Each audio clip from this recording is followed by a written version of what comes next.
Corona जैसी वैश्विक महामारी से संपूर्ण विश्व पीड़ित है और भारत में भी इसकी दस्तक है। राजस्थान में कोरोना के मरीज लगातार बढ़ भी रहे हैं, सरकार नियंत्रण भी कर रही। कुछ ऐसे उपाय जो कोरोना से निजात दिलाने में भी सहायक होंगे और कुछ सरकार को ऐसे सुझाव हमारे बैंकर एमएल गुप्ता जी दे रहे हैं, जो बड़े सोशल एक्टिविस्ट भी हैं, कि किस तरीके से सरकार भी बैलेंस रहे और कोरोना वॉरियर्स का हौसला भी बढ़े, प्लस कुछ सावधानियां जिसके माध्यम से समाज और सरकार के बीच में बैलेंस रहते हुए हम इस संकट की घड़ी से उबर भी सकें और कार्य के प्रति प्रतिबद्धता भी जाहिर कर सकें। गुप्ता जी, किस तरीके से सरकार को ऐसे और कदम उठाए जाने चाहिए? आपके कोई सकारात्मक सुझाव हो, चाहे वो टीचर्स के लिए हो, बैंकर्स के लिए हो, अन्य सरकारी सेवा के कर्मचारी अधिकारियों के लिए हो, जिससे एक इस संकट के दौर को हम जीत सकें? देखिए, सबसे पहले तो मैं भारत सरकार और राजस्थान सरकार का बहुत बहुत धन्यवाद करना चाहूँगा कि इस वैश्विक महामारी के दौर में उन्होंने इसको बहुत जल्दी पहचाना और जो अपना लॉकडाउन जैसे निर्णय लिए, जिसके कारण से विश्व के जो अपने अमीर देश हैं और जो विकसित राष्ट्र कहलाते हैं, उनके मुकाबले में भारत में इसका संक्रमण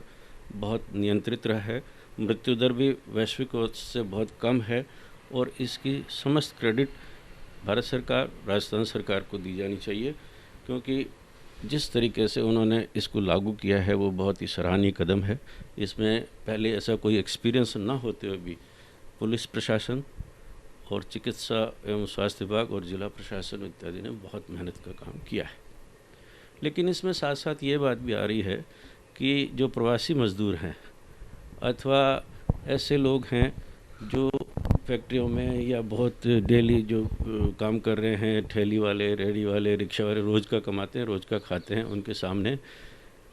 भोजन का संकट हो गया है, किराया भुगतान का संकट हो गया है, अन्न का संकट हो गया है और उनको मानसिक अवसाद में भी वो जाते जा रहे हैं। तो सरकार इस बारे में यद्यपि कर रही है, लेकिन ये पर्याप्त कदम नहीं है। समाज सेवी भी इसमें कुछ काम कर रहे हैं, लेकिन कई जगह तो गैर ज़रूरी रूप से सहायता पहुंच रही है और कई जगह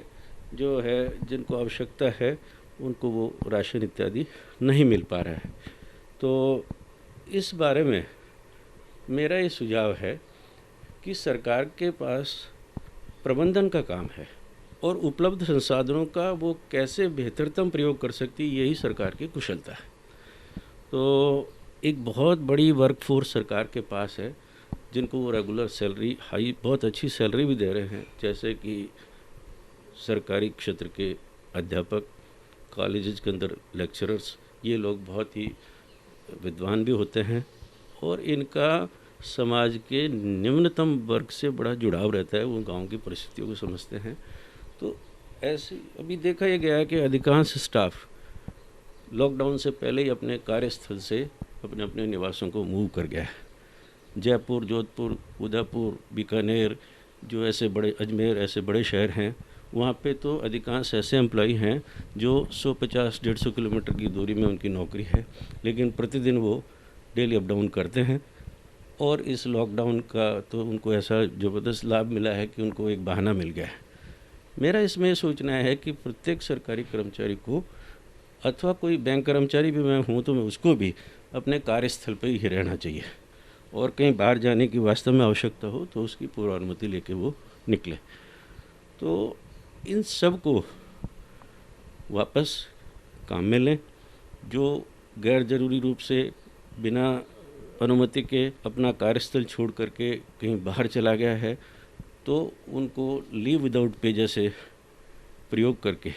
और उनका सर्विस रिकॉर्ड में इसको लिखा जाए, ताकि आगे के लिए भी ये है कि ये अपने दायित्व को समझे। मेरा किसी व्यक्ति विशेष से कोई पूर्वाग्रह नहीं है, मैं ये सबके लिए कर रहा हूँ। बैंकर्स की भी ये स्थिति है कि वो बड़े शहर में रहते हैं और जा कर के और जनता को वो सेवाएं दे रहे हैं जिसकी उनकी प्रशंसा की जानी चाहिए।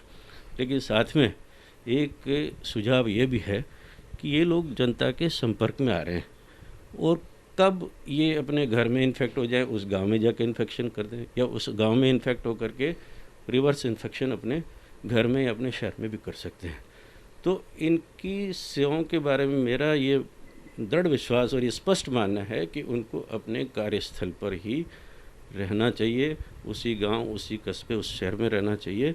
जिसमें उसकी सेवा है और उसको अन्यत्र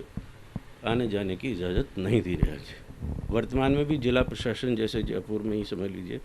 मैं चूँकि जयपुर में रहता हूँ, तो लोग अपने आगे बैंक ड्यूटी लिख करके वो कस्बों में भी जा रहे हैं, गाँव में भी जा रहे हैं। तो जहाँ तक शहरी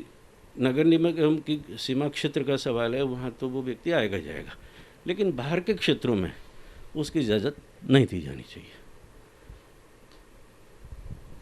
इस तरीके के सुझाव, इसके अलावा सरकार और भी ऐसे कोई कदम उठाए बजट मैनेजमेंट को लेकर के, ताकि जो ये 1 महीने के लॉकडाउन में और अभी आगे चल रहा है,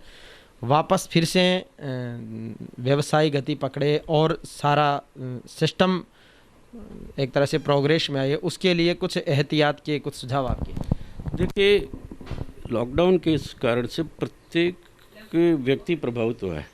उसकी इनकम जो है वो प्रभावित हुई है। ऐसे में सबसे पहले ज़रूरत है कि जो गरीबतम व्यक्ति है उसके पास से न्यूनतम संसाधन उपलब्ध हो।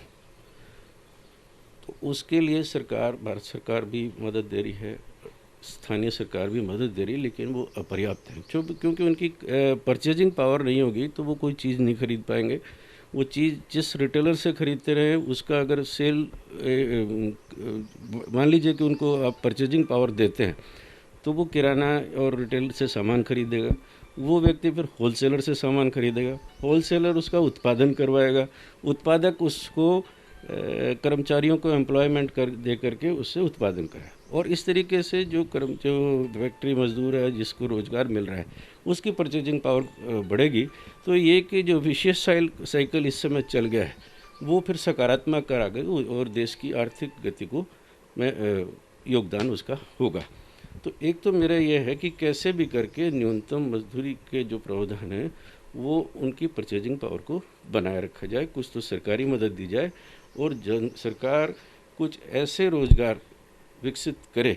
कि जल्दी से अर्थव्यवस्था उसमें अपने नियंत्रण। यहाँ मैं एक विशेष रूप से जोर दे के कहना चाहूँगा कि पिछले 2-3 वर्ष से जब से सुप्रीम कोर्ट ने बजरी के ऊपर रोक लगाई है, वस्तुतः उसका खनन और काम में लेने में कोई कमी नहीं हुई है, केवल उसके अंदर भ्रष्टाचार बढ़ गया है। 100 रुपये का माल 200 रुपये को मिल रहा है, बाकी का चेन में कहाँ जा रहा है ये आप लोग सभी जानते हैं। तो या तो सरकार सुप्रीम कोर्ट से निवेदन करके इसमें कोई विचार करे, चाहे अध्यादेश लाना पड़े, चाहे इसको लोकसभा में पारित कराना पड़े, क्योंकि ये एक ऐसा महत्वपूर्ण अंग है जिससे विकास रुक भी सकता है और बढ़ भी सकता है। तो बजरी के बारे में सरकार को अगर ये कुछ करेंगे तो निर्माण से संबंधित मजदूर, कामगार, सीमेंट उद्योग, लोहा उद्योगों को और उत्पादन और इनको गति मिले, लोगों को रोजगार मिले।